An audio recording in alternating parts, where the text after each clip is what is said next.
নমস্কার বন্ধুরা, দীপিকার পাকশালাতে আপনাদের সকলকে স্বাগত জানাই। আবারও চলে এসেছি নতুন একটা রেসিপির সাথে। আজকে আপনাদের সাথে শেয়ার করব নরম তুলতুলে রসালো বোঁদের রেসিপি। তো আসুন দেখে নেওয়া যাক আমার আজকের এই রেসিপিটি।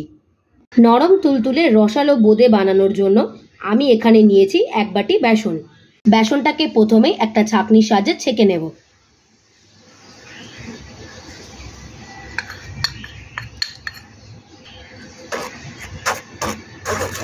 এবার অল্প অল্প জল দিয়ে এর একটা স্মুথ ব্যাটার তৈরি করে নেব।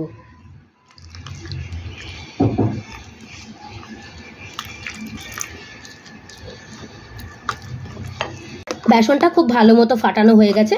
দেখুন এর একটা স্মুথ থিকনেস তৈরি হয়েছে। আমি আপনাদের একটু তুলে দেখিয়ে দিচ্ছি। এই যে দেখুন কত সুন্দর ব্যাটারটা তৈরি হয়েছে। এবার এর মধ্যে দেব একটু সামান্য বেকিং পাউডার। এই বেকিং পাউডার দিলে বোঁদেটা খুব সুন্দরভাবে নরম হবে। এবার এটাকে 10 মিনিটের জন্য রেস্টে রেখে দেব। বেসনের ব্যাটারটা সেট হতে হতে প্রথমে আমরা একটা চিনি শিরা বানিয়ে নেব। তার জন্য কড়াইয়ে দেব পরিমাণ মতো জল, আর এতে দেব পরিমাণ মতো চিনি। চিনিটাকে ভালো করে জলের সাথে ফুটিয়ে নেব। শিরাটা তৈরি হতে হতে ওদিকে আমরা বোঁদেগুলোকেও ভেজে নেব। বোঁদে ভাজার জন্য কড়াইয়ে দিয়েছি সাদা তেল। এবার আমরা বোঁদেগুলোকে ভেজে নেব। বোঁদে বানানোর জন্য আমরা এরকম একটা ঝাঁঝরি হাতা নিয়েছি। এবার এর উপর থেকে বেসনের ব্যাটারগুলোকে দিয়ে দেব। বোঁদে ছাড়ার সময় খেয়াল রাখবেন গ্যাসের ফ্লেমটা যেন হাইতেই থাকে। উপর থেকে বোঁদেটা ছাড়বেন, তাহলে পারে কিন্তু বোঁদেগুলো খুব সুন্দরভাবে একটা একটা করে নিচে পড়বে, কারোর সাথে কারোর গায়ে লেগে যাবে না। বোঁদেগুলো খুব ভালো মতো ভাজা হয়ে গেছে। দেখুন একটার সাথে কিন্তু একটা কোনোভাবেই লেগে যায়নি। এবার এগুলোকে আমরা তুলে নেব।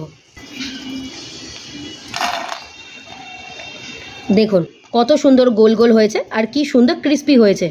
একটা কিন্তু আরেকটার সাথে কোনোভাবেই লেগে যায়নি। এইভাবে আমরা বাকি বোঁদেগুলোকেও ভেজে নেব।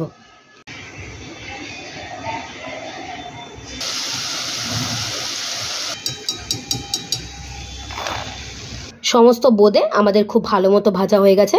দেখুন কত সুন্দর গোল গোল তৈরি হয়েছে। এবার এগুলোকে আমরা চিনি শিরার মধ্যে দিয়ে দেব। চিনি শিরা খুব ভালো মতো ফুটে গেছে। এবার এর মধ্যে দেব এলাচের গুঁড়ো। চিনি শিরা খুব ভালো মতো ফুটে গেছে। আমি আপনাদের একটু দেখিয়ে দিচ্ছি, হাতে দিলেই কীরকম সুন্দর একটা চ্যাটচ্যাটে ভাব আসছে। এরকম আঠালো ভাব হলেই কিন্তু এটাকে রেখে দিতে হবে। এবার বেশ কিছুক্ষণ ভালো করে ঠান্ডা করে নিয়েছি। এবার এর মধ্যে আগে থেকে ভেজে রাখা বোঁদেগুলোকেও দিয়ে বেশ খানিকক্ষণ রসের সাথে ফুটিয়ে নেব। 15-20 মিনিট ধরে ভালো করে রসের সাথে বোঁদেগুলোকে ফুটিয়ে নেব, যাতে বোঁদের মধ্যে খুব ভালো করে চিনি শিরার রসটা ঢুকে যায়।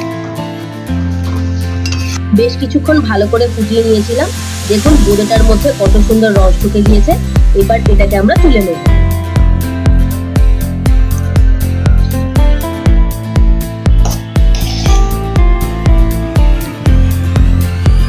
নরম তুলতুলে রসালো বোঁদে আমাদের একদম তৈরি হয়ে গিয়েছে।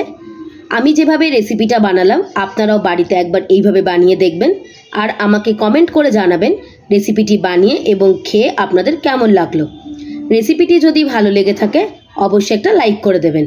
আপনারা যদি আমার চ্যানেলে নতুন হয়ে থাকেন চ্যানেলটিকে প্লিজ সাবস্ক্রাইব করে দেওয়ার অনুরোধ রইল। আর সাবস্ক্রাইব করে দেওয়ার পরে পাশে থাকা বেল নোটিফিকেশনটি অবশ্যই ক্লিক করে দেবেন আমার চ্যানেলে নিত্য নতুন রেসিপির আপডেট পাওয়ার জন্য। ভালো থাকবেন, সুস্থ থাকবেন। দেখা হবে আবারও একটা নতুন রেসিপির সাথে। ধন্যবাদ।